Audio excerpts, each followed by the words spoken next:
828 centimeters in feet? First of all, we need to know the value of 1 centimeter in feet. It's always 1 centimeter equals 0.03280839895 feet.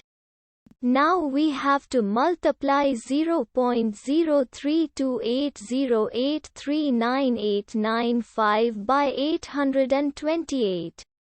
Therefore, 828 centimeters times 0.03280839895 feet equals 27.16535433306 feet.